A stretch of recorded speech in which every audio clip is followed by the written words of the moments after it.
This show is sponsored by Alicia's Pillows and Things. Check out the Facebook page, Alicia's Pillows and Things, where you will find home decor you will not be able to resist at prices anybody can afford. Check out the pillows and stools of your favorite sports teams. Maybe you want a set of your kid's favorite cartoon or movie character. You can also get full body and neck pillows as well. Log on to ngscsports.com and go to the Alicia's Pillows and Things tab on the homepage to complete your order. It makes a great gift for Christmas at an affordable price. NGSC Sports. We never stop. You're listening to NGSC Sports Radio. Hear us live on ngscsports.com, where you can get awesome analysis for all things sport. Or check out our podcasts on iHeartRadio, Spreaker, iTunes, TuneIn, and much more. For our latest videos, head to NGSC Sports YouTube channel. Follow us on Twitter at NGSC Sports and like us on Facebook. NGSC Sports. We never stop.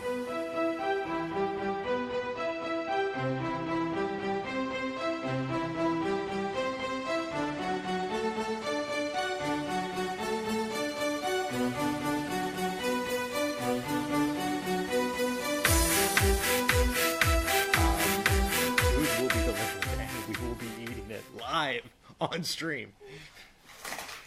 Well, I'm munching on a few chippies at the moment, so Hey, that's not too bad.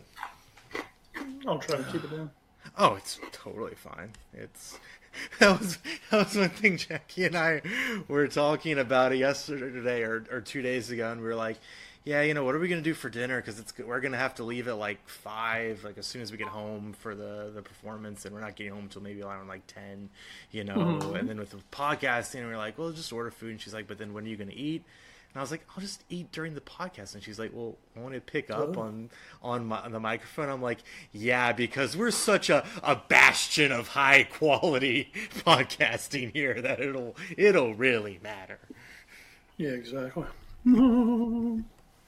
Tee-hee. Oh, Jackie JK. Oh, she's having fun. So She's adorable, isn't she? she's very adorable. You're right. She is adorable. I don't know why you're looking at me like that. He's actually saying you're adorable. Mm-hmm. Go be on track out. Adorable. Yeah, so Just lovely. yeah, so we can just totally skip the Premier League talk apparently this week. Who knew? I don't see anything to talk about personally. No, I mean we'll go through it obviously, but like I didn't expect going into this week that I would be wanting to talk much more about the Champions League than the Premier League. These are my champions. It's a double Derby Day weekend. Yeah. Completely overshadowed by the Champions League. Oh, man. An era came to an end for Tottenham this weekend. Which... from playing at Wembley? The era of no draws. Oh, that one too. Yeah, rip in pieces. No draws. No draws. Oh, No draws. that's okay. What you wearing? No draws. What? That's true. Hey, we didn't draw in the important match. Although we could have, I suppose, and still been okay. Yeah, what that mattered. Yeah, it's true. But we didn't, and that's what's important. You know, since 2011, PSG has spent $1.17 billion on players. Since when? 2011. Is it weird that I find that kind of low? Or am I, or is that just the initial like transfer fee? I guess that's just transfer fee. Okay, then that is actually quite high. I was thinking like in cumulative wages, I was like, that actually seems kind of low. But no, if it's transfer fees, that's absolutely high. And into all of that, they have zero trips past the quarterfinals. That's insane. What when did they actually make the quarterfinals? I think they got past Chelsea one time. I thought they made it for a couple of years there. I thought they were kind of like consistently making the quarterfinals, and in the last few years, now they can't even get past the rest. Let me look this up real quick because I granted, I mean I've only been really following it for about 4 or 5 years, so Basically since getting Neymar. Yeah, has a lot of their fans. Let's see. Is there a nice place that will easily tell me how far they've been in the Champions League each season, or is that too much to ask? Probably asking a bit, but I'm trying to be on their Wikipedia page here. Let's see. Will you tell me? All right, so round of 16. Last year, round of 16, because, the collapse. Round of 16 in the year before that, when they lost to... that was the year they lost to Barcelona. And who did they lose to last year? Juventus. That's right. That should have been in the quarterfinals. Yeah. No, y'all lost to them in the quarterfinals. Right. No, we lost in the round of 16. Okay. Wait. This is starting to because Real Madrid beat Juventus in the quarters. Oh, okay. Well, Let me. Who did they lose to? Real lost. Real beat PSG in the round of 16. That's right. In the round of 16. That's right. Okay. So 15-16, they made it to the quarters because Zlatan was on the team, and they lost to Manchester City. They did that, and that was the year they beat Chelsea in the first round. They made it to the quarters the year before that, beating Chelsea on aggregate, and then losing to Barcelona. And then the year before that, it was quarters. Yeah, so. And that was that year they lost to Chelsea in the quarters, beat Leverkusen in the round of 16, and then before that, quarterfinals, where they lost to Barcelona after beating Valencia. So Barcelona. Yeah, there's no shame in losing to Barcelona unless you have like a 5-goal lead going into the second leg. True that. Okay, I'm gonna have a hot take, and then we're gonna start the podcast. Actually, because I have another hot take on this match later on, the super spicy take. Oh shit, what was my? Okay, this is a worse loss than the Barcelona loss. Oh, I'd say yes to that. Okay. Especially when you consider literally who Man United didn't have. Yeah, that's the big thing. Is like this was a mash unit, basically for Manchester United. But we'll talk more about that once we hit the part of the Champions League in the discussion of today's episode of the Afford Fair Podcast, episode 252. Welcome back, everyone, to the show. I am Edward Green, joined as always by my Colin Crime, Wes Bradshaw. Wes, it's good to have you back on the pod, my friend. Hi. We will obviously be talking a little bit about the Premier League because that is a thing that happened this weekend. We will be talking, I imagine, much more about the Champions League, which is, not something I assumed we'd be doing coming into the weekend. But here we are. Some absolute bonkersness in the Champions League will be discussed later on, as well as news and notes, and of course the watch for and so raw. As always, we're presented by NGSC Sports at ngscsports.com. We never stop. As well as Alicia's Pillows and Things. If you're a PSG fan and you need to cry yourself to sleep tonight, what better way to cry yourself to sleep tonight than with a nice PSG body pillow? And if Alicia of Alicia's Pillows and Things doesn't have that on her Facebook page, drop her a line. Maybe she can make you one. She has some great sports furniture, memorabilia, and obviously by the name pillows. So go check that out. That's Alicia's Pillows and Things on the Facebook. So let's just dive right into this. It's a Premier League weekend. Quickly through the matches we, I guess, don't really care about. Wolves beat Cardiff 2-0, thanks to goals from Diego Jota as well as Raul Jimenez. Wolves, again, on the ascendancy and being on track to be one of the best promoted teams of all time in the Premier League. Crystal Palace take down Burnley 3-1. 3 unanswered goals give Palace and Roy Hodgson all they need at Turf Moor. Only an Ashley Barnes, sorry, that's not Ashley Barnes. Yes, it is Ashley Barnes. Why do I think Ashley Barnes played for somebody else? Am I thinking of somebody else? Probably played for Burnley. Who's the one that plays for Everton that I'm thinking of that used to play for Swansea? Who's also named Ashley, I feel. Ashley Williams. That's who it is. My bad. So, yeah, Ashley Barnes scored, though, in the 90th minute for Burnley. Brighton and Hove beats Huddersfield 1-0 at the Amex, thanks to a 79th minute goal from Florin Andon. Great goal there. West Ham beats Newcastle 2-0. 2 first-half goals, one from Declan Rice as well as a penalty from Mark Noble. Get the Hammers on their way. And then on Sunday, we had Watford beating Leicester 2-1. Just scenes at the end as Andre Gray gets the match-winning goal in the 92nd minute as the new caretaker, which unfortunately we didn't get to talk about last week. But the Broad was on hand to watch Leicester City lose the match to Watford, but he will be excited, of course, that Jamie Vardy had his party in the 75th minute to give Leicester their only goal.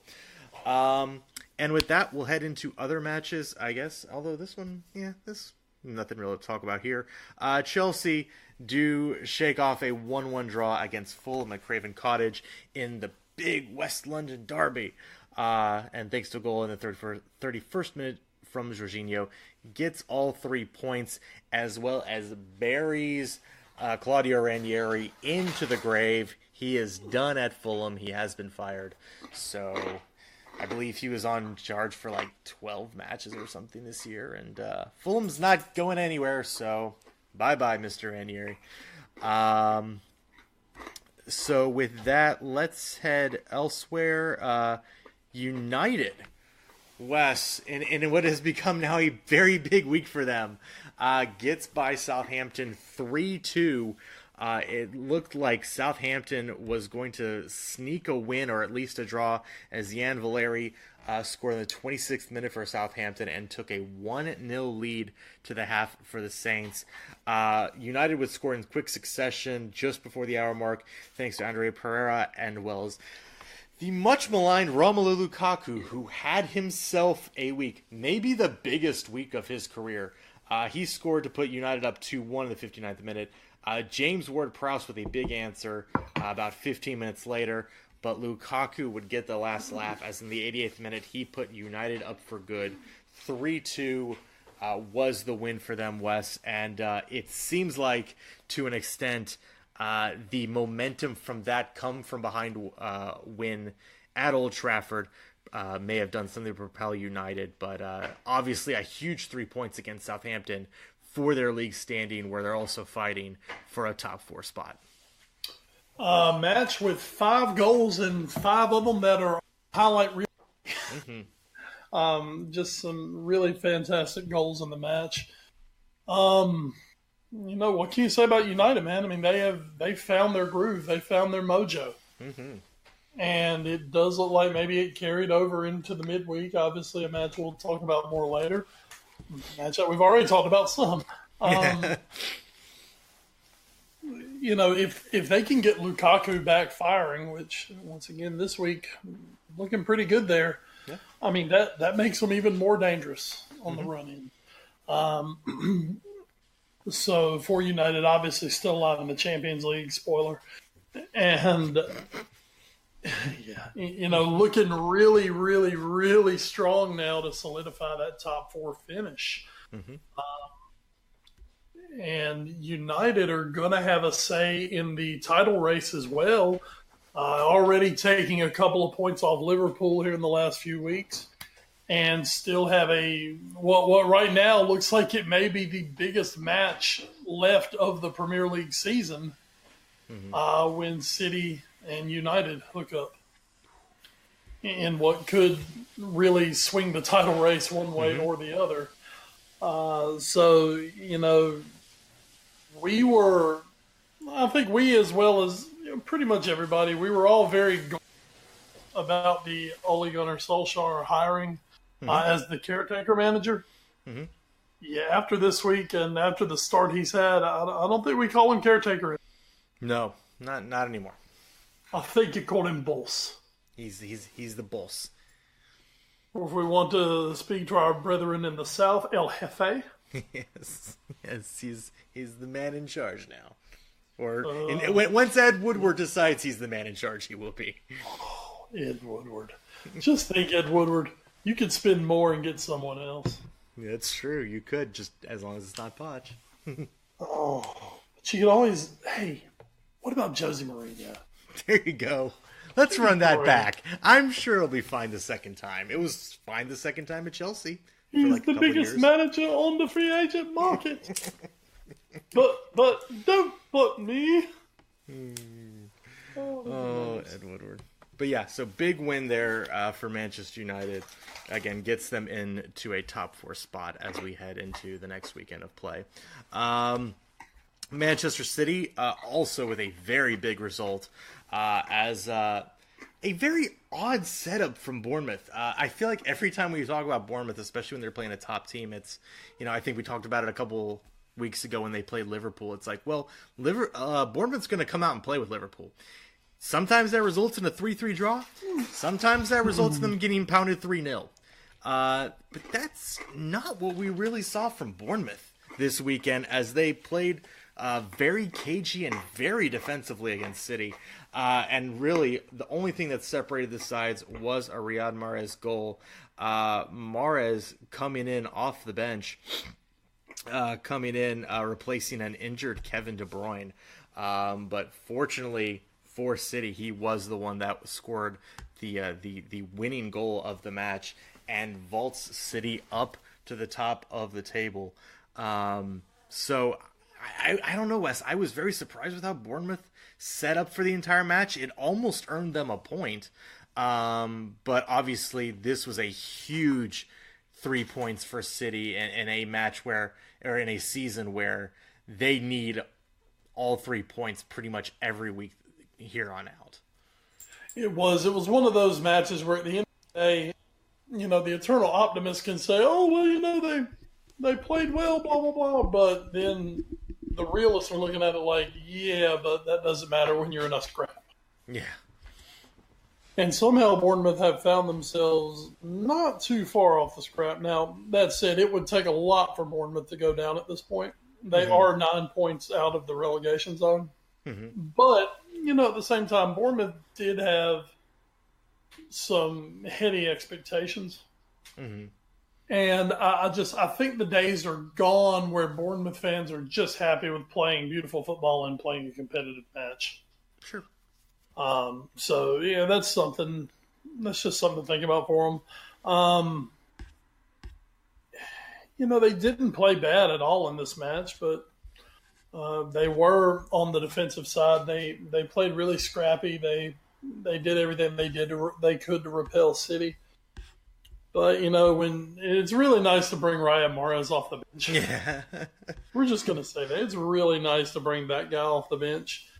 And especially when he steps in for the once again injured Kevin. Mm-hmm. Oh, Kevin.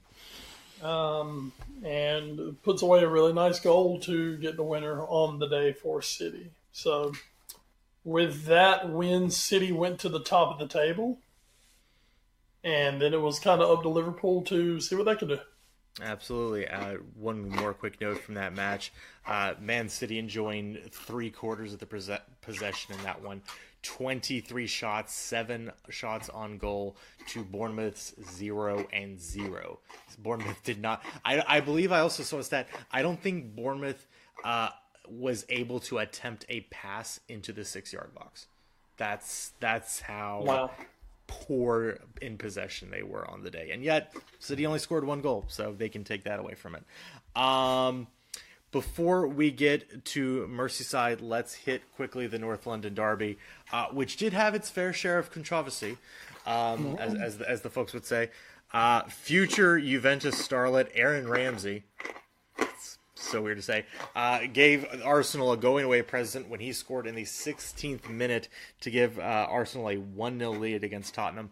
But Harry Kane, cometh the man, cometh the hour, or hour and 15 as it were, strikes a penalty in the 74th minute, not without a little bit of histrionics from some people. But Kane does score the penalty. Arsenal had one more chance late as Aubameyang was adjudged-ish to be fouled in the box. Aubameyang then stepped up, and for the second time, I believe, in his entire life, Hugo Lloris saved a penalty. It's crazy. It's happened like twice now in 4 weeks. It's insane. But he keeps it 1-1, as well as a nice clearance from Jan Vertonghen from the rebound that came off of Lloris. So a crazy match. I know a lot of people talked a lot about about Kane being offsides when he was fouled for the penalty. One thing that I've been reading a lot of is because he was actually fouled before he was able to play the ball, the offsides would be called second. Because I mean, we've all watched soccer. You'll know that offsides is generally called when someone actually plays the ball from an offside position. Mm-hmm. So because he hadn't actually played the ball before the foul occurred, it didn't actually matter that he was offsides. He was offsides. Nobody's debating that. But the point is, according to the laws of the game, it doesn't matter in this situation. So take of that what you will. But as Wes mentioned earlier, the undrawable season has come to an end. Tottenham, for the first time in the Premier League, draw a match as it does finish 1-1. It does stop a rough streak of matches in the Premier League, though, for Tottenham. And with the way the match had gone, a point will feel good. And as we'll get to, obviously, when we talk about the Champions League, they would continue that to an even better result in the midweek. But as we'll get to there, some people have said, Wes, with Harry Kane rushing back from injury, it does seem like in this match, and then especially in the next match we'll talk about with him, he does seem to be now rounding back into form after getting some minutes under his belt. Absolutely, and that's big for Tottenham. Tottenham, I think, did pretty well to hold the last few weeks. Have had some issues, but on a day where Arsenal played well. Mm-hmm. I didn't think Spurs really bottled this or anything. I thought Arsenal just played well. And we know on their day, Arsenal are a good squad. But for Spurs to be able to kind of rescue that point, to kind of rescue Spurs at the end there, that was really big. Because Spurs kind of needed something just to stop the bleeding at the moment. And the last thing you want to do is have to deal with Arsenal fans having a leg up on you. So for Spurs, they do hold the fort. And as you said, that somewhat maybe propelled them into midweek. But with Harry Kane, he's going to be so big in the run-in for Tottenham going into the quarterfinals. And also trying to kind of hold that third spot and see if they can make a run to second.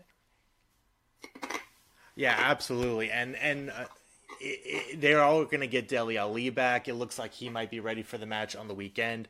Eric Dyer was available for the Champions League match in midweek. He's going to be ready to go again. So it does seem like you want to be cautious because, again, Harry has always a tendency to rush back. But it doesn't look like the others have really rushed back. So once they get back up to match fitness, this Tottenham team does seem like it's rounding into form at just the right time. And as you mentioned, they are having to hold off now multiple teams for those Champions League spots. Thankfully, they are in third, so they do have a little bit of wiggle room, but a bunch of tough matches left on the docket for them. Also, just before we move on to our final match, how Granit Xhaka finished this match, I won't ever understand. He probably should have been given a red 15 minutes in for his what we'll generously call a challenge, which when you go studs up into the back of someone's leg and don't get the ball, and it's not even called a foul, that's very, very awkward. Very awkward. Danny Rose also may be fortunate to come away without getting a red for a bit of a high boot that went into Leno's chest when he was going for the ball. At least Danny Rose was trying to play the ball. Xhaka, not so much. And then Lucas Torreira eventually going off with a red card in that one. Just a crazy match that never really seemed to be the referees Andre Mariner had a good grasp of. But hey, what else is new? Yeah, I mean, really, who needs quality officiating? We'll get to that later too. But Wes, let's go to our final match. It's Merseyside Derby, and hey, Everton still hasn't beaten Liverpool. But I'm sure that won't matter to a lot of them this time because they do at least get a point at home. It's a 0-0 draw, one that sees Liverpool relinquish their lead and match in hand status officially now. The defense, as always, up to the task in this one, as it has been for just about the entirety of the season. Liverpool leading a little bit in possession, leading a little bit in total shots, but it just seems like something's a little missing offensively. And I want to go back to something I think I touched on maybe back in January. Is we always thought, after the first 2 months, it's like, man, this Liverpool defense is playing so well right now. Just imagine what happens when that offense comes around. And my caution in January was, we've still been waiting. We've seen flashes, and it's not like the offense has been bad by any stretch of the imagination. I mean, just if we look at goals for, they still have the second highest number of goals. Exactly. So, I mean, the goals are there, but the offense just doesn't seem to be at the same level it was last year. And we kept saying, well, it's going to get there. It's going to get there. I don't know if it will ever get. That's my one worry about Liverpool heading into the closing stretch of the season. It's not that they're going to bottle it or any of that bullshit. It's will the offense be good enough to sustain a title charge when you have to be able to go on the road and get all 3 points when you're going up against a team like City in the title race. I know it's a derby. I know it's tough, and a point is better than nothing. But that would be my concern from a neutral perspective if I was looking for Liverpool to win the title. Is the offense going to be there for these last 10 matches to propel them and help carry this defense that's been doing so much for it for so much of the season? So many little numbers just to kind of pick from right now for Liverpool. 29 matches. They've given up 15 goals. I mean, the defensive improvement has been just earth-shattering when you take into account that you've had a full season of Virgil van Dijk and now Alisson Becker, the improvement of Andrew Robertson and Trent Alexander-Arnold, Joe Gomez being a revelation before the injuries took him down, and then the fact that, holy crap, it hasn't all fallen apart because of Joel Matip. Defensively, Liverpool has been spectacular. Liverpool scored 64 league goals this year. That's 12 behind City 76, but when you look at it, City a much more fluid scoring team. But the thing is, Liverpool have a habit of scoring in bunches. Yeah. You look back just over the last few months, their biggest wins, 3 goals past Bournemouth just last week, 5 goals past Watford. Historically, if you look at history, Liverpool have some on their side here. No team has ever gone a Premier League season, lost 1 match, and not won the title. The least amount of matches lost by a non-title winning side was 3. So, if you want to look at that number, in 9 matches left, as long as Liverpool don't lose 2 more, that's a historic number that you win. Liverpool do have the, on paper at least, have the easier stretch down, have the easier path down the stretch. Of the 9 matches they have remaining, I believe 5 of them are against the bottom 5 teams in the league. They actually have, I believe, of the top 6, Liverpool actually has the easiest schedule left. Yeah, they do have Tottenham and they do have Chelsea, but both are going to be at Anfield. Out of their 9 matches, 5 of those are at Anfield. And, of course, now Anfield's been an absolute fortress this year. You know, that we know of. Liverpool, through the rest of this month, they have, in the league, they have Burnley, Fulham, and Tottenham to end the month, last day of the month. Then when you go into April, Southampton, Chelsea, Cardiff, Huddersfield. Yeah. Those are so stinking winnable. And then Newcastle and Wolves, actually, to end the season. But, of course, at that time, you can't really believe Wolves are going to have much of anything to play for on the last day of the season. So that could come into effect and potentially help Liverpool. So you look at that schedule, and the schedule is there. The historical data is there.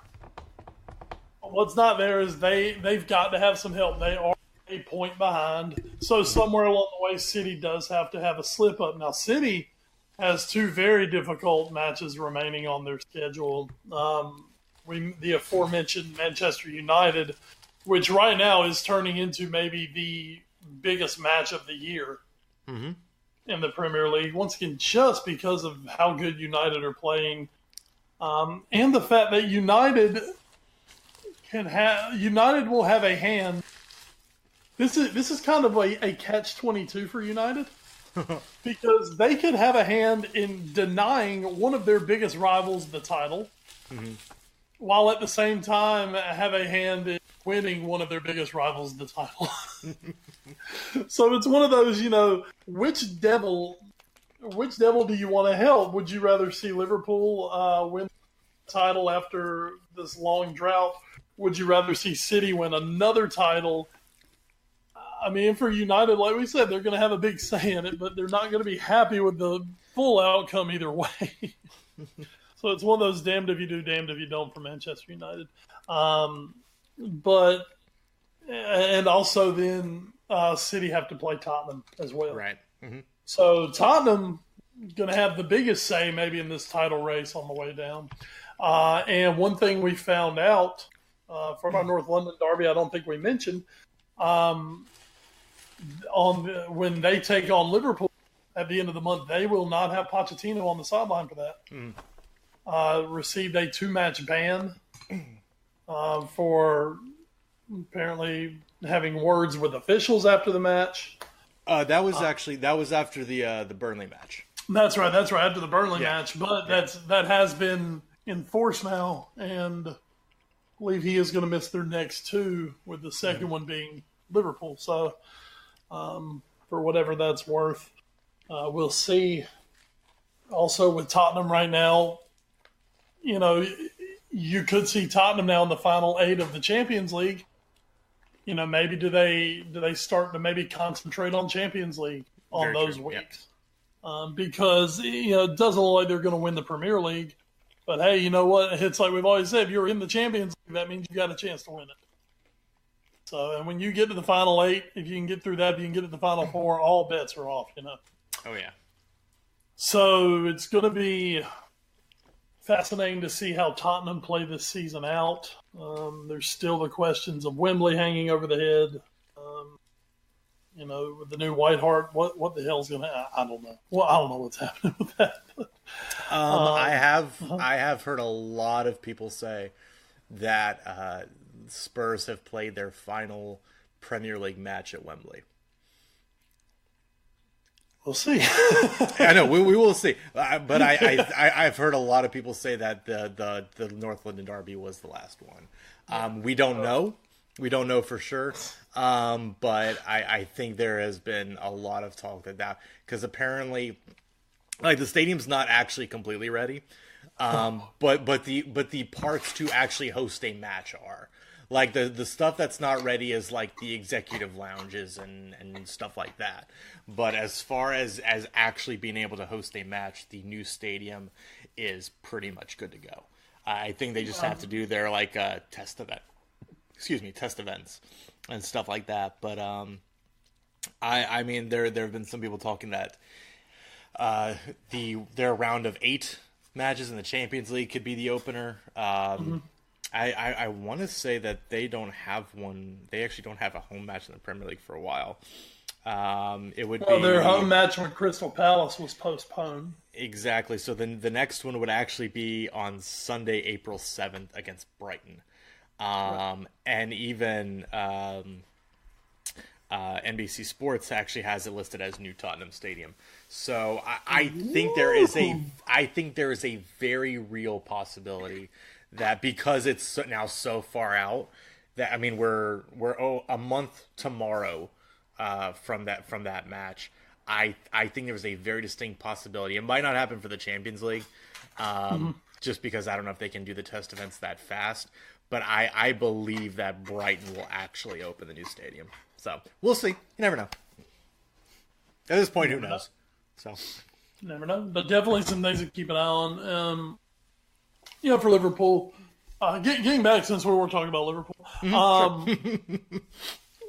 I do believe that front three has been, I don't want to use the word exposed this year, but I do want to say maybe they've come back to their true level in a way.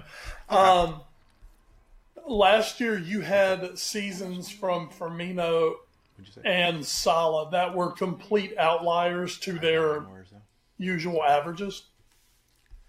Where this year, now Firmino's had some issues. Firmino hasn't had a very good year. But Salah is really back more toward the player that Liverpool bought. Right. I mean, he's scoring more at a pace that we thought we were going to get a season ago and would have been very happy with. It's just, when you look back at the derby the other day, he had the best chance to score a one-on-one, and where last season he just looked so quick and decisive and instinctive, this season it's like he's thinking about things way too much. It's like he's thinking, where do I need to place this ball? Where do I need to get this touch? Oh, I need to get this onto my other foot. Just things that a season ago just looked like they were just going so rapid, quick fire through his mind that he didn't have to think twice about things. And of course, he scored 44 goals.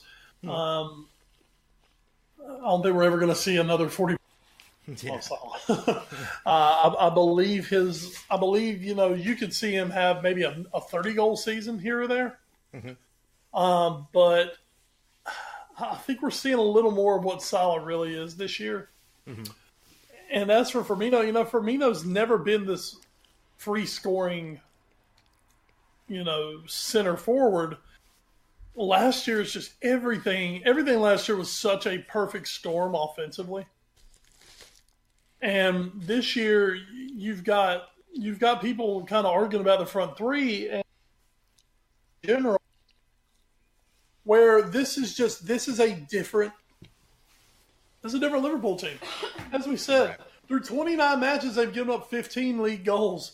This is a Liverpool squad that's built on their defensive stalwartness and then get forward and try to score a few goals a match. It's not as fun as going out and having that potential to win 6-0 every week. It is a little more nerve-grating. But that said, Liverpool are on their way. If they keep up their pace, Liverpool are going to have their greatest ever league output now. Okay, so right now, if Liverpool win out, Liverpool have 27 points remaining to potentially score this season. So it'd be 97. If Liverpool record 97 and finish second because City get 98, Klopp out. I mean that's the thing, and you will have the damn idiots who are saying that. Oh, I saw your Twitter feed. It's oh boy. Yeah, I had to unload for a minute there. But, Liverpool are on their way to a historic number tally. It's just, unfortunately, it could be the ultimate wrong time, wrong place situation for them. Oh, yeah, absolutely. Where you're having maybe the historically greatest back-to-back seasons in, English history in Manchester City. It would be a damn travesty to lose the league with 7 points, but it could potentially happen. And at the end of the day on that, what can you do? You shrug your shoulders, you look at having the best defense in the league, and you try to get better for next year and see where you can get another point. Maybe take a point off City somewhere. It's just, the bar has been set so high by what Manchester City's doing right now that Liverpool and to an extent Tottenham are just, people are saying, well, what's wrong with them? Nothing. They're just having their best seasons. Yeah. Sorry, one team's just having a better one, or in Tottenham's case, 2 teams are having a better one. Mm-hmm. So, 9 matches left. We've talked about the schedule. We've broken it down. I still like my chances as a Liverpool fan. And there will come that day where I have to wholeheartedly pull for Manchester United. I might sing a song for them, Ed. You never know. Hey, you got really excited about them over text message today. Even if it was really more about PSG. But yeah, that was totally more about PSG. But you know what? Manchester United, City, United are playing right now, and the fact that they've gotten rid of Alexis Sanchez from consideration. Masterstroke. Oh, man. Absolute masterstroke by them to get rid of Alexis Sanchez. But I think, if United can do it, maybe if Tottenham can get a draw, Liverpool just have to go out and take care of business. So, let's see, 9 league matches left. Glory is in our grasp. Well, with 9 league matches left, as Wes said, Liverpool do trail by just 1 point of Manchester City in second place. Tottenham are back in third, 3 up right now on United, 4 up on Arsenal, and 5 up on Chelsea. Although Chelsea do have an extra match to play this season. That will be against Brighton later on in the season. So that is the top 6 at the bottom of your heart, the relegation zone. Southampton sit just outside with 27 points. Cardiff just inside with 25. And then Fulham, 10 points clear. Huddersfield, 13 points. They're getting relegated. There's nothing they can really do about it at this point. But I do just really quickly want to mention, Wes, we've talked a lot about in these last couple of years we've been doing the podcast, there's that magical 32 number. That seems like if you get to 32 points in a Premier League season, that's generally enough to keep you safe from relegation. Mm-hmm. Well, right now you have, with still again 9 matches to go, Newcastle's at 31, Brighton's at 30, Burnley's at 30, Southampton's at 27, Cardiff's at 25. It's maybe a little unreasonable that Cardiff gets to 32 and still gets relegated, but it's possible. I mean, if they get 2 wins and a draw in their last 9 matches, and that's 2 wins, 1 draw, and 6 losses. They're at 32 points, and they very well could get relegated. So, they've got West Ham, they've got Chelsea, they've got Liverpool, Manchester City. Oh God, I'm finding it hard here. But then Burnley, Fulham, Crystal Palace. Somewhere they're going to play Brighton and Hove. Postponed due to COVID. Mm-hmm. So they do have that one in there, and then they end their season Manchester United. So Fulham and Burnley. Yeah.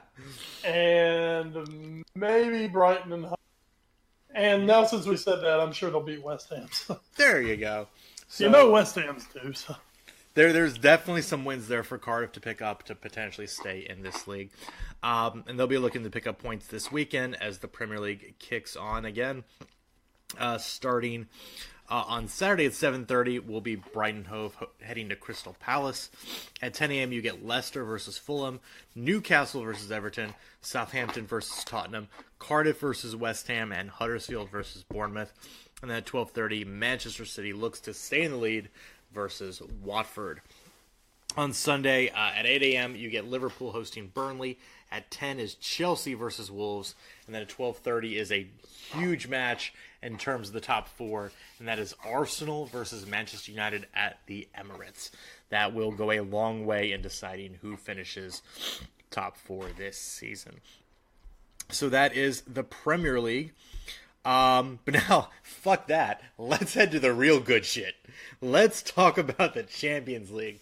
Because, oh my, shit popped off. And in maybe the most Spursy of all things, in a week of craziness, Spurs, just casually coasted to a 1-0 victory, which saw them go through 4-0 on aggregate. The match was a little bit more exhilarating than that, but still, of the other three, of all four matches that took place this week for the Champions League, this was definitely the least exciting one, so very Spursy on that one. So let's start there real quick. Tottenham head to Dortmund.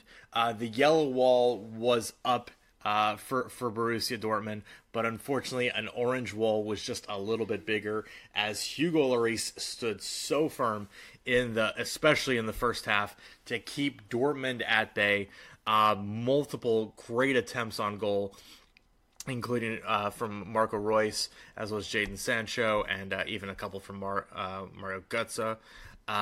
Unfortunately, Dortmund was not able to break through, and just 4 minutes after the second half restart, Harry Kane with a one-on-one put the tie away. That gave Tottenham their away goal. It put them up 4-0 on aggregate. Tottenham kept the clean sheet, and from being about, I think they had 1 point through 3 Champions League group stage matches, and now they're into the round of 8.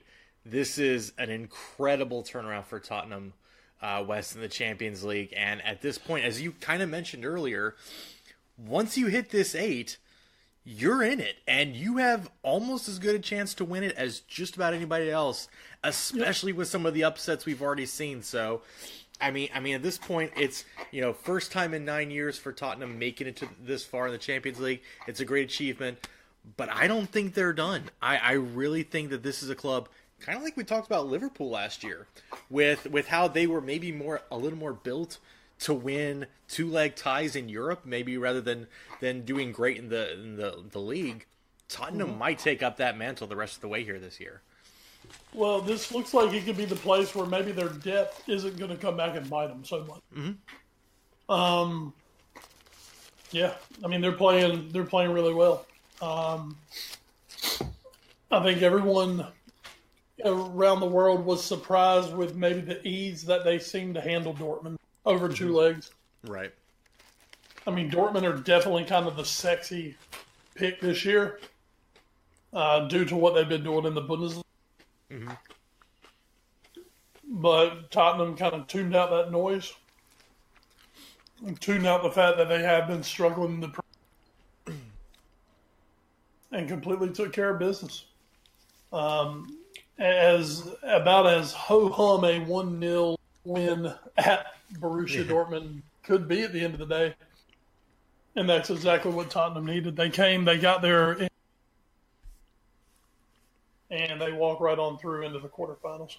Absolutely. And they are not the only English team to beat a current league frontrunner for a trip to the round of 8. Let's go right to it. In a round of crazy ties, this one might take the cake.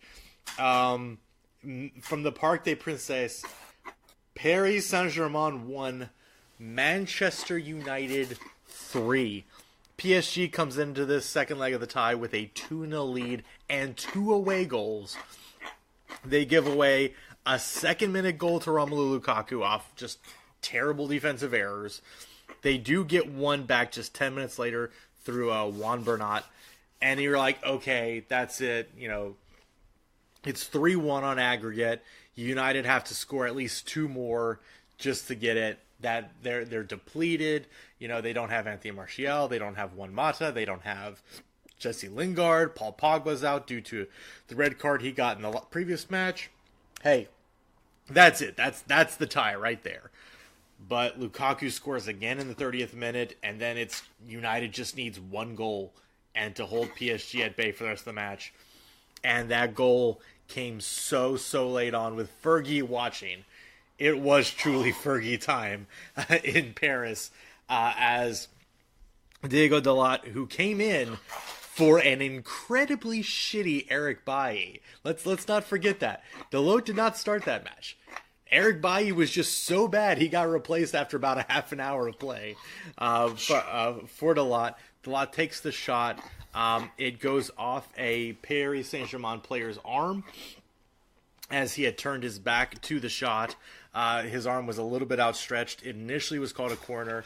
They reviewed it through VAR, and the referee made his decision that it was a handball.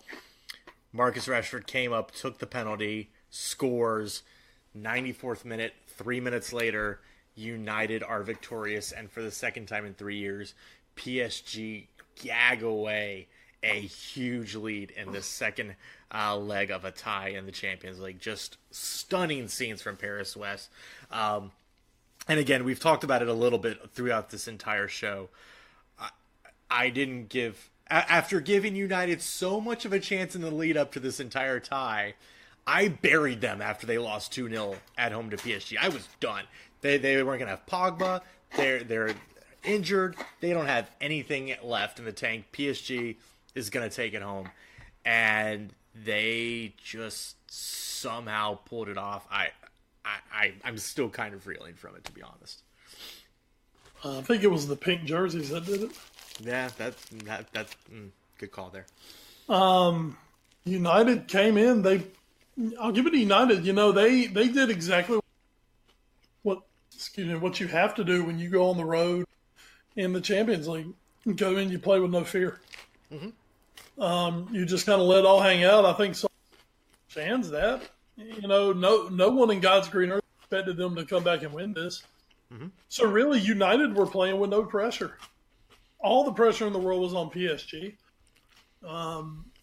The pressure of just expectations that their ownership have put on this group. We mentioned it in the little lead up to the show. Since 2011, they have spent $1.17 billion, American dollars, on transfer fees, and they have never gotten past the quarterfinals. That's absurd. It's talked about so much every year. Is it the league that they play in where they don't have to play at that high of a level every week, like, say, the Premier League or even the Bundesliga or La Liga or Serie A teams have to, because they are really the only power in their league. Mm-hmm. And they get to a point where they have to try to just turn it on, and they can't do it. Mm-hmm. And I think it got them again. They were missing Neymar, but Neymar.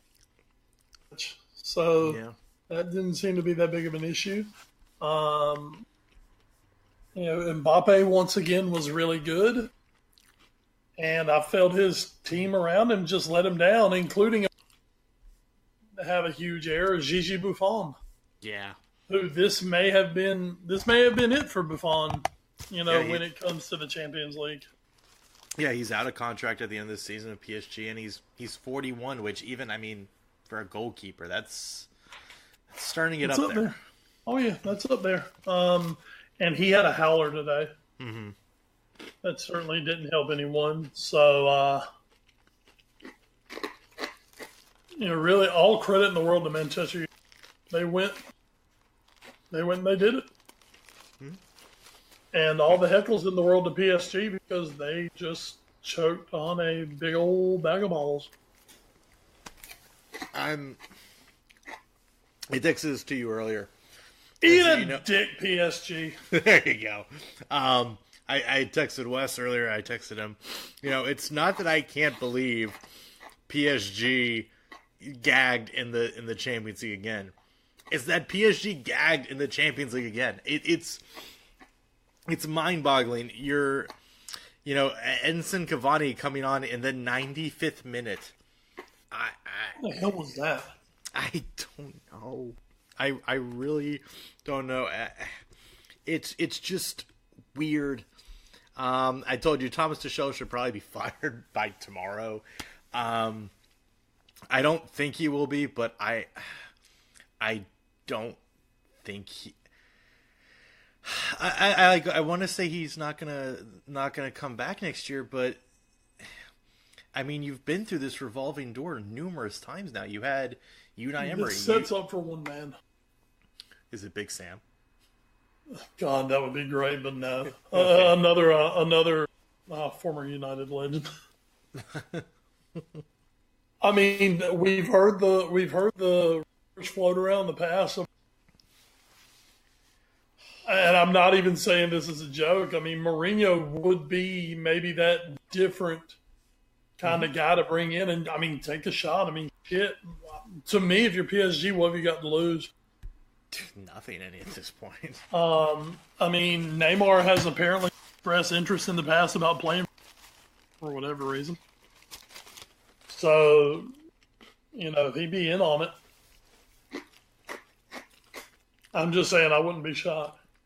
Well, and I mean, you try to think, like, if Mourinho wants to coach again, where's he going to go? We've heard it seems like the brass at Real Madrid would like him to come back, but it doesn't seem like any of the players really want that, which I can't. That might actually be a good thing, though. Yeah. Yeah, that could be a reason to get rid of some of those players. That's pretty true, actually, as we'll get to in a moment. But other than that, that's PSG would be one of the only other high-profile jobs I imagine that would really be available. So, well, yeah, and two, when you think about I mean, he's coached at pretty much all the big places around the world. Mm-hmm. I mean, he's had, either where he's coached precludes him from going somewhere else in that league. Like, okay, he's been the United manager, which means he'll never be the Liverpool manager. Yeah. I don't see him going back to Italy unless maybe it'd be Juventus. Mm-hmm. But that said, I don't see where Juventus would want him at this point. In Spain, I mean, he's not going to Barcelona anyway. He's managed he's managed Real. Yeah, there's a chance Real could come back. But at the same time, PSG is the super club out there. PSG will give him the money to go and probably make the changes he wants to make. Plus, he walks into a pretty good situation already where just you need to figure out how to take that next step. Mm-hmm. And maybe that's what United need is somebody like a Mourinho. Or United PSG may need someone like a Mourinho. Yeah. So, I mean, I wouldn't be stunned by that by any means, but that's it. I just don't think there are many clubs left in the world for Mourinho to go to. Well, you did mention Real Madrid, and when you say the word stunned, I think that's one of the words that would come to mind when we look at that Real Madrid match from Tuesday. Because if 1-3 PSG versus United was a shock line, how about 1-4 Real Madrid versus Ajax? Now you will know their name. You will never forget how to pronounce. I am so proud of you for pronouncing that name correctly. It's all it took was beating Real Madrid. An absolutely stunning display at the Bernabeu. Ajax come out down 2-1 on aggregate with Real Madrid picking up 2 away goals in the first leg. And within 18 minutes, totally turned the tie on its head. 2 goals, both set up from former Premier League great Dusan Tadic. Good job, Clint. Absolutely. Good job, Deuce. Who has been phenomenal for Ajax this entire season. Sets up both of the first 2 goals and then gets the third goal himself. Just an absolutely amazing shot from outside the box in the 62nd minute. Marco Asensio did pick up a goal in the 70th minute, and all of a sudden it's okay. It's 3-3. It's 4-3. Ajax lead, but hey, Real Madrid's not out of this yet. Crazy things have happened. We've seen when the young guns try to come for the old guard, the old kings, sometimes the old kings have a way of smacking them back down at the end. It was not to be, as just 2 minutes later, one of the best free kicks from one of the most unlikely of sources, Lasse Schön, with just an inch perfect free kick from outside the box, beats Thibaut Courtois, and fully sinks Real Madrid's hopes. Ajax win the tie 5-3 on aggregate. They will be moving on to the round of 8. Real Madrid, their time is over. Their run of Champions League titles is done. Sergio Ramos looks like an idiot, which is always a plus. Apparently, they were also doing, as I believe you mentioned to me, they were doing a documentary about him during the game, and so they got, I'm sure, plenty of great shots of him watching in horror as his team just utterly capitulated. This is, obviously, United beating PSG was spectacular fashion, but at the end of the day, that was Manchester United. Mm-hmm. And not to take anything away from Ajax, who is one of these great young clubs in Europe and who has had historical success in Europe. This is maybe, I think, one of the biggest upsets in the Champions League history. I'd say so, especially just on paper. Yeah. And the whole thing that really stunned was Madrid had taken care of business in the first leg. Mm-hmm. And that's the biggest thing. They had taken care of business. They had done what they needed to do. They had gotten their win. I mean, everything was fine. Then you're coming home to Bernabeu. Your captain, who will always go down as one of the smartest football players in history, had gone ahead and gotten his red card. So he could go ahead and just miss this match and be ready for the next round because he's so intelligent. Very intelligent. But he didn't do it on purpose. Remember that. No. Didn't do it on purpose. Yeah. And now it's all in ruins. Santi Solari has basically gone ahead and gotten himself fired. Maybe Thomas Tuchel could go to Real. There you go. There you go. Maybe Santi Solari could go to PSG. But straight swap. Here it was with everything to play for. No Gareth Bale, no Isco. Vinicius Jr., who had been really their big creative outlet recently. He goes out in around the 30-minute mark due to an injury. Mm-hmm. And there was like nothing they could do. That is 5 straight losses at the Bernabeu as well. God. If you look in the league now, 2 of those were to. Mm-hmm. But still, just shocking stuff from Real Madrid. Suddenly looks so bereft of ideas. Suddenly, now if Ronaldo Juventus through, then he's definitely going to be laughing all the way to the finals. Problem is he's got to get his own self through first. Yeah. But, it's the thing is, I guess looking at him play, we shouldn't be overly. Mm-hmm. But you just are because it's Real Madrid. And then it's Ajax. Yeah. Which, like you said, we know they're chock full of great young talent. And yes, Mathis de Ligt would look phenomenal in all red next to his Dutch teammate. We'll see. Fingers crossed. One of the great things I saw was, he's already paying dividends for Barcelona. Hey. So, just so many things went right for Ajax. A year ago at this moment, nearly a year ago to the day, Dusan Tadic played in a 0-0 draw between Southampton and Burnley. And a year later, he's having one of the great European nights at the Bernabeu as Ajax eliminate Real Madrid. He's been phenomenal. Been phenomenal for Ajax all year. And as you said, if you really do look closer and you see the run of form Real Madrid has been on, this doesn't become too shocking. And I think it's just one of those things like we've seen Real all season, and we weren't ready to say, yeah, they're dead. And especially after the way they did the scoreline in the match at Ajax, you thought, okay, yeah, they're through. Even though Ajax played really well in that match and were maybe a little unlucky to have that scoreline against them, but you can't say Real Madrid's going to get beat. After these last 4 years, you can't say it. Now they're gone. Right. So now there will be a new champion this year. It's unbelievable stuff.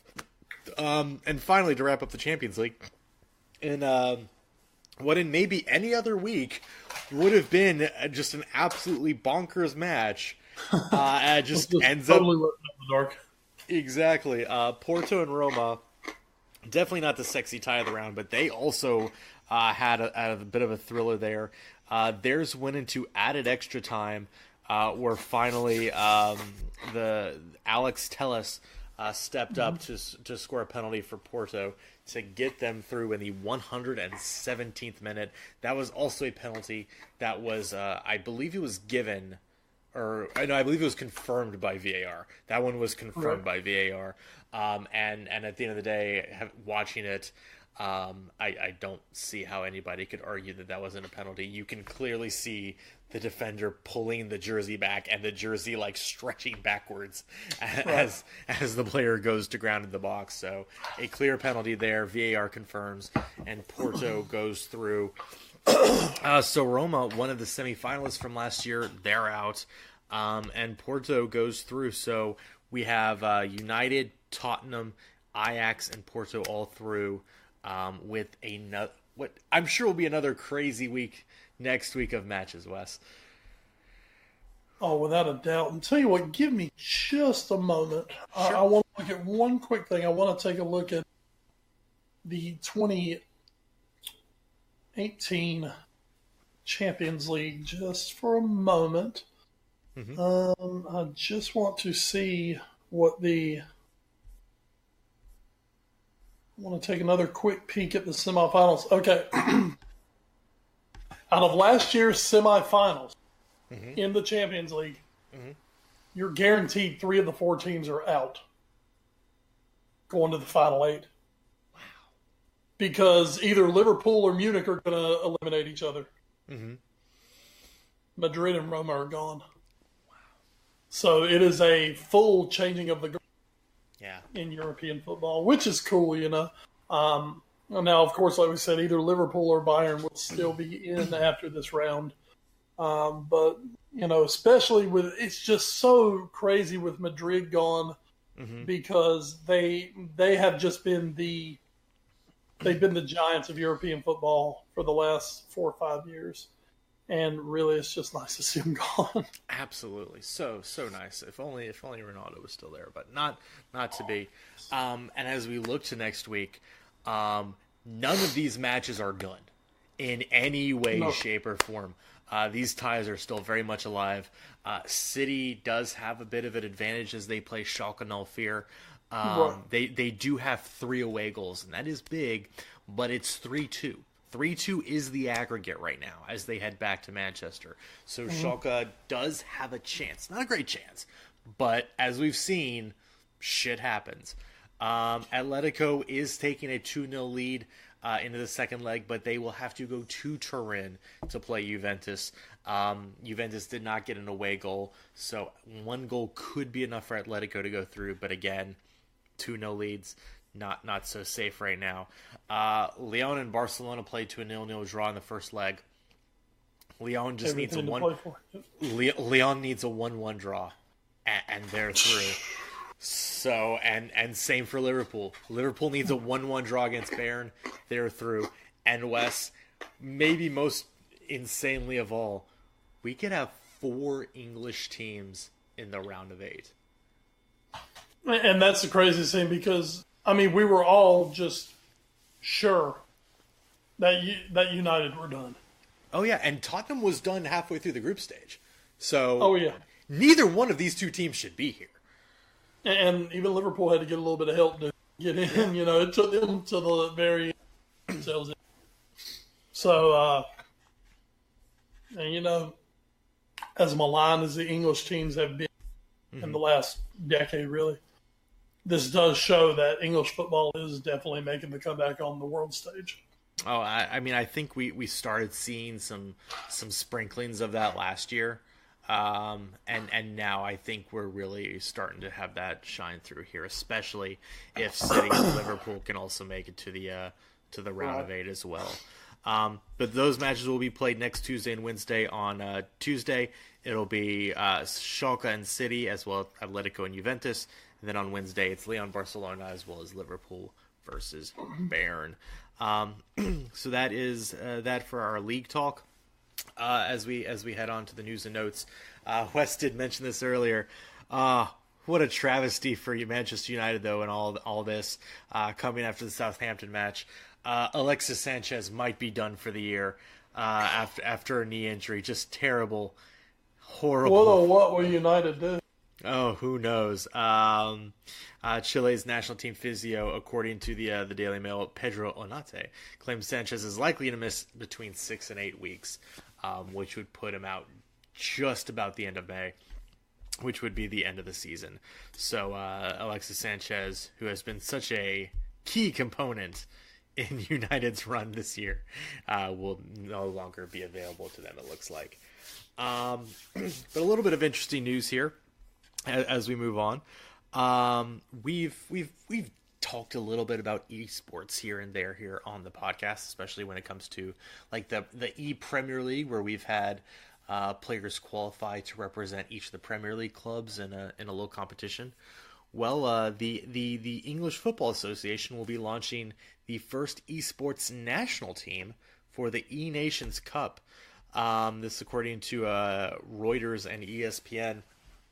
The FA and esports company ESL will be hosting online qualifiers before the live finals in London on March 14th, with the tournament open to all FIFA 19 players on PS4 and Xbone, based in England and aged over 16.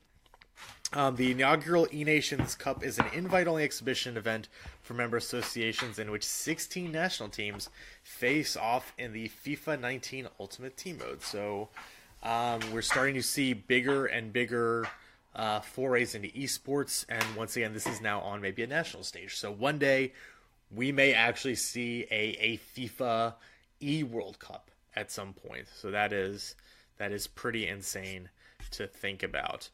And then lastly, as we wrap up news and notes, and this, I saved this story for last week, and then I wanted Wes to be on when we talked about it. So I saved it. I didn't even really mention it on the podcast last week during my section.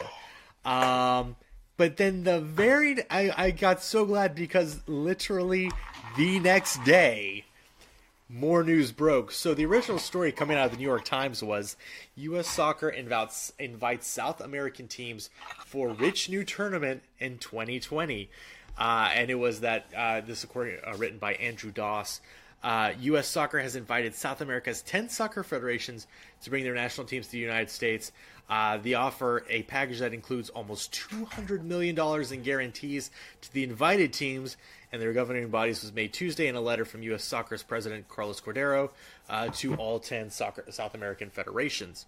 This was going to be kind of like we saw a couple years ago with the Copa America Centenario, which was a big hit. It was a big hit to Lionel Messi because it was another title he didn't win. But this was a big. I think we all thought it was a pretty big success for a tournament, and it was a lot of fun. So we were gonna talk about this and how interesting and cool it would be. And literally the next day, everybody from CONMEBOL came back and said, "Nah, we Gucci. Nah, we do our own thing. It's fine. Don't nah." So that 200 million, nah, we're good. No worries. So USA, that's what happens when you don't qualify for the World Cup. That will not be happening. It does look like the US is moving on to maybe bring in some Asian teams. I believe they've talked about. But Copa America will now be coinciding with the UEFA European Championship. And so that is why South America decided to turn them down. This is a bit tough, Wes, I think, just because this would have been a great chance for, the U.S. squad, which has had to go through a lot of turnover and, managerially and player-wise, to get a lot of good competition, or to get a lot of good competition under their belt ahead of, World Cup qualification. And CONMEBOL's just like, nah. Well, I mean, it seems like the U.S. is trying to force a little bit, yeah. And I can understand things, what the assurances were, what the payouts were. But we also know that these federations do not take change lightly. Mm-hmm. So, I mean, it would have been cool. I'm not gonna lie. Yeah. But as happens with most things, cool. They don't have. Yeah. And it's a lot of great ideas in football. How many really come to fruition?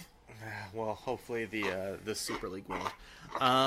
But it kind of sucks because the Gold Cup is kind of terrible and people have been trying to get rid of it. And with the qualification, once the amount of teams in the World Cup expands, qualifying out of CONCACAF is going to be stupidly easy. That even a crappy team like the United States can get out of it. Fingers crossed. So many digs. Hey, they won't have to qualify in 2026 when they host, so that's a plus. But just the level of competition that they're going to need to do. I've seen some people throw about like, well, what if CONCACAF and CONMEBOL merged? And I'm CONMEBOL. I'm just like, why? What? How does that benefit us in the slightest? Because I don't see how it happens. CONMEBOL is already. I think we talked about it a lot during the last World Cup cycle. CONMEBOL was the SEC West of qualifying leagues. That was a damn bloodbath of 10 teams trying to qualify, and that is great competition. So I don't know why they would try to merge with CONCACAF. That just makes no sense. I mean, why would they want more? Exactly. Why would you then want to add? Yeah, let's go to Panama, boys. That'll be fun. So that and Tobago. Oh, so many ands in CONCACAF. But that is going to do it for news and notes. Let's hit the watch for real quick. Wes, what are you watching in the week that was or the week that will be? What am I watching this week? I saw you watched what I would imagine is the thrilling conclusion to the Medea cinematic universe, the true MCU, really, if you think about it. Yeah, that is pretty much the greatest MCU of all time. It was funny. I think Medea movies are great. Anyway, they're so funny. I don't really see where this ended at all. I assumed because it said funeral, I assumed somebody died or something. Yeah, but I mean, it wasn't like any of the main characters. I mean, it wasn't anyone that. Let's put it this way: it wasn't anyone that. What's his name? Tyler Perry. Tyler Perry. Yeah, I'm such a fan. It wasn't anyone that Tyler Perry. It's not like he couldn't just invent more people if he did. I laughed my ass off through it, as I do. Once again, as I do with most. I'll laugh. So I would definitely say go check out Medea. No. But yeah, it was a very fun watch. Brooklyn Nine-Nine. I'm loving Brooklyn Nine-Nine on NBC, by the way. Such a good season. Yeah, it's been a really good season, and it just it continued this past week. So, for all you Nine-Niners out there, definitely, if something's kept you from, for whatever reason, watching it here on NBC, do yourself a favor, go check. So good. So good. I'll give it to you, Ed. Well, I'm not sure exactly when it'll happen, but I imagine it might happen within the next week. I will be checking out, speaking of MCUs, definitely the not as good MCU, though, the Marvel Cinematic Universe. Seriously. Captain Marvel is coming out this Friday. Myself and one-name producer Jackie might be checking it out next week, maybe next Tuesday. If we can find some time to go check that out. I've seen some reviews. Seems pretty good. Maybe not the top. We're not in Black Panther or Infinity War range here. We might be somewhere more in like Ant-Man territory, which, hey, I really enjoyed Ant-Man. I thought it was really good. Both of them actually. So I'm still really excited. I still want to see Brie Larson punch an old lady, and I want to see Sam Jackson before he got his eye poked out. So I'm super excited, and Jude Law's in it. So I mean, how could you really go wrong with this movie? And there's a cat, and cats are awesome. Me and the boy are planning to go 2 weekends. The next weekend I'm off. I told the boy come pick him up and take him to see it. Excellent. So so I'm gonna have to hold off and see it for a little while. But no, it's one of those. Everything has politicized itself over the last few years, and everything caters to certain groups. Well, there is a group out there saying that Captain Marvel is the best of the MCU movies, just because it features a woman in the lead role. Much as there were people who were, immediately saying that Black Panther was the best one because it featured black people in the lead roles.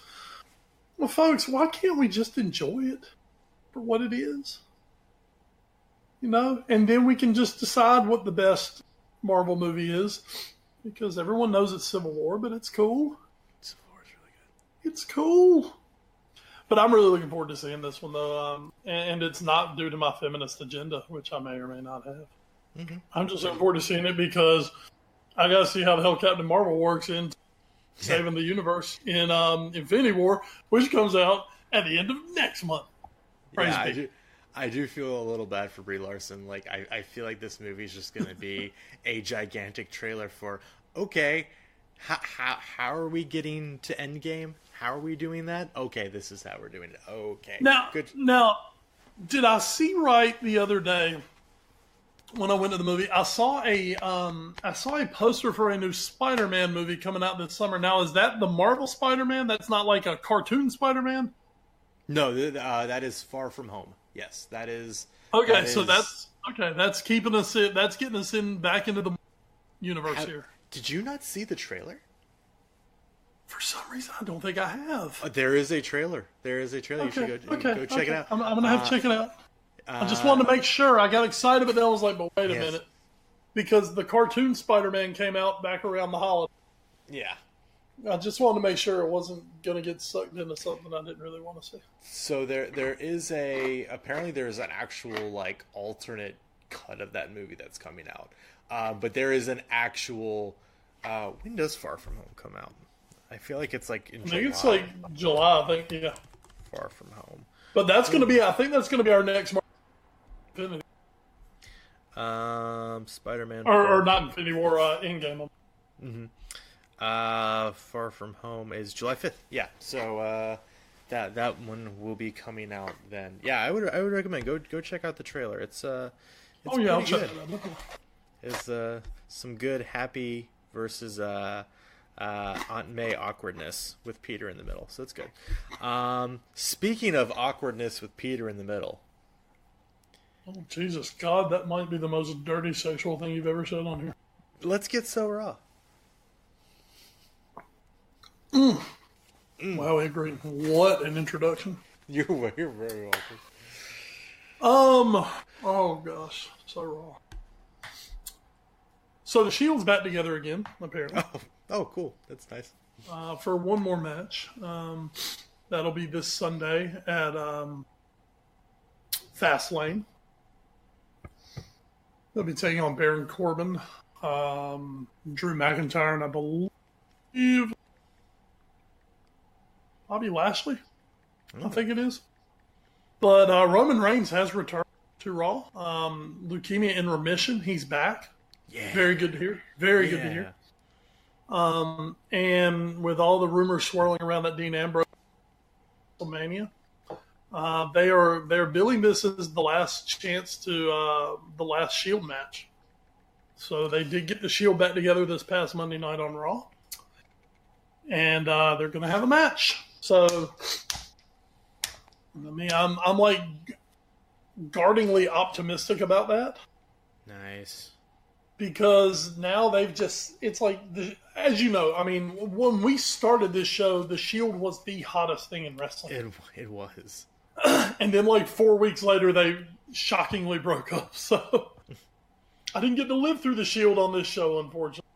We always believed in the Shield, but we didn't get to live through it.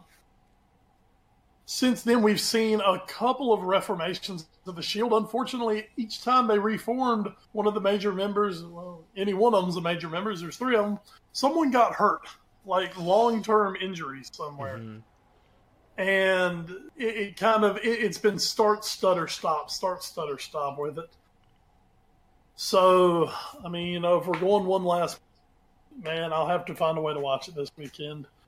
But other than that, I mean, I'm not really looking for.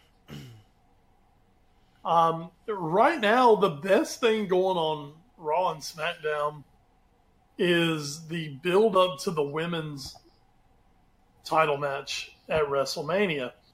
Ronda Rousey is the Raw Women's Champion. Of course, she'll be defending against Becky Lynch, was the original match. Well, then things have changed. A lot of stuff's been going on. Charlotte Flair has been added to the match. And now this weekend at Fastlane, it's going to be Becky Lynch versus Charlotte Flair. If Becky can beat Charlotte, she will be added as and it'll be a triple threat at WrestleMania. If Charlotte wins, then Becky is out, and it's a one-on-one between Charlotte and Ronda Rousey. Man, that is seriously the best thing going on Raw. And you know, the fact that they keep kind of inserting Charlotte Flair, who, as you know, I mean, I think she's, you know, the evolution of women's wrestling. Mm-hmm. But right now, Becky Lynch is the hottest thing going. And they just can't let her have her moment. No. It's like, my God, we have to shoehorn Charlotte in here somehow. I fully expect Becky Lynch to win this weekend and get herself into the triple threat match, though. Because right now she's way too hot to try to keep out of WrestleMania. Mm-hmm. And if they do keep her out of WrestleMania, there will be some sort of a fan revolt. So, anyway, we'll see. Other than that, I don't really have a lot for So Raw this week. With everything I had going on last week, wrestling was kind of at the very, very back of everything I had going on. So. Hey, that'd be understandable if, you know, all that stuff hadn't happened, too. So, you know, true that. Just hadn't been great. It really hasn't. We thank you for that update. And that'll do it for episode 252 of the Foreign Affair podcast. We'll be back next week. Maybe live? Next week. Yes. Like, but maybe even live? We're gonna have to see about that because unfortunately, with the match starting at 4, I have Princess duty that night. Sure. Yeah. So I may have to get out and get back. Sure. That said, I am still planning to spend my afternoon at the bridge. Okay. Maybe we can do something with that. We'll talk. We'll discuss. There will be a live pod next week. It'll be either be super happy or incredibly depressing. We'll see. We'll see what happens. But that'll do it for this week's pod.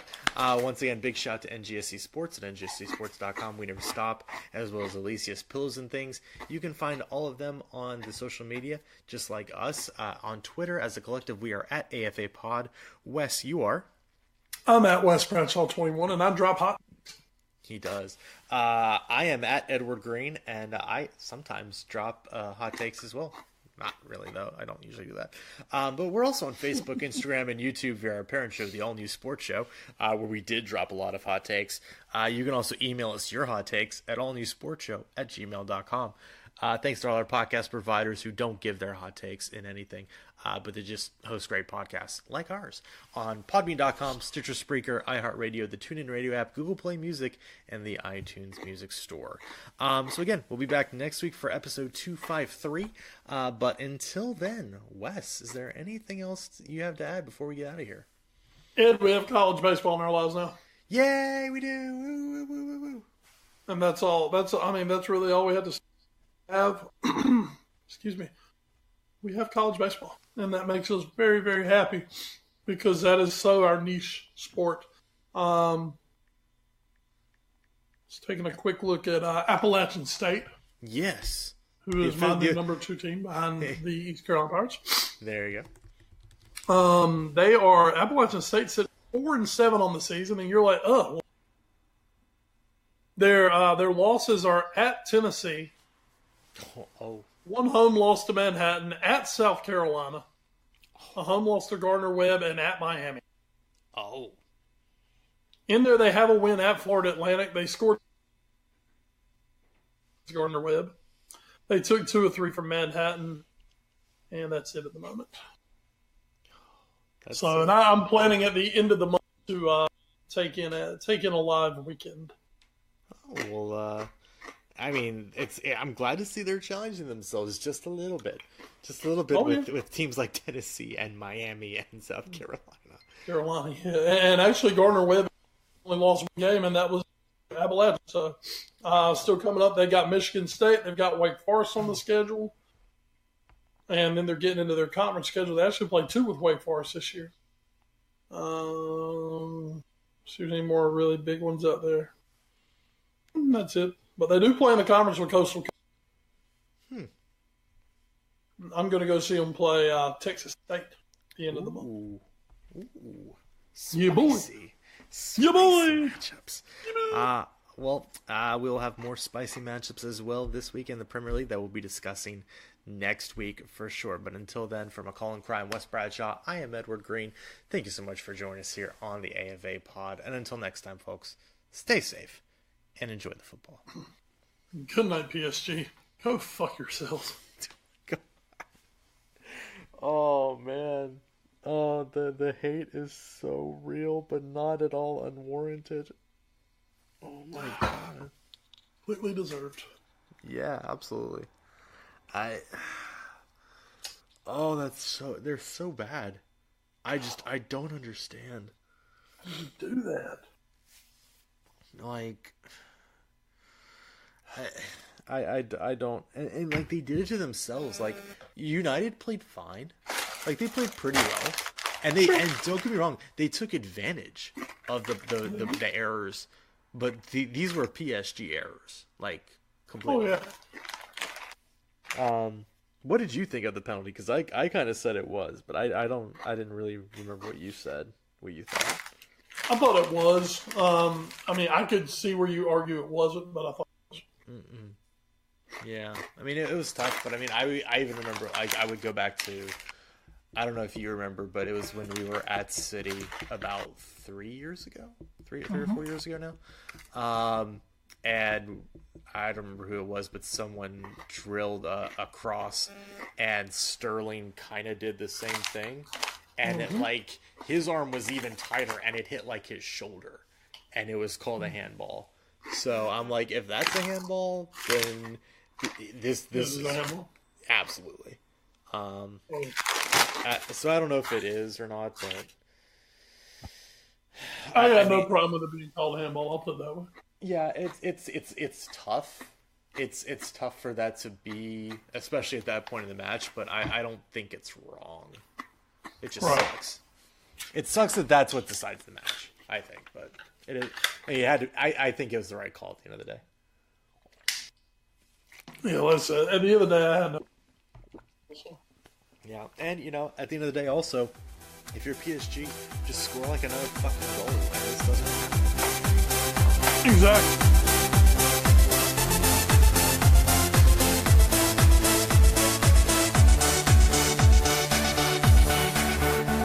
This show is sponsored by Alicia's Pillows and Things. Check out the Facebook page, Alicia's Pillows and Things, where you will find home decor you will not be able to resist at prices anybody can afford. Check out the pillows and stools of your favorite sports teams. Maybe you want a set of your kid's favorite cartoon or movie character. You can also get full body and neck pillows as well. Log on to ngscsports.com and go to the Alicia's Pillows and Things tab on the homepage to complete your order. It makes a great gift for Christmas at an affordable price. NGSC Sports. We never stop. You're listening to NGSC Sports Radio. Hear us live on NGSCsports.com, where you can get awesome analysis for all things sport. Or check out our podcasts on iHeartRadio, Spreaker, iTunes, TuneIn, and much more. For our latest videos, head to NGSC Sports YouTube channel. Follow us on Twitter at NGSC Sports and like us on Facebook. NGSC Sports. We never stop.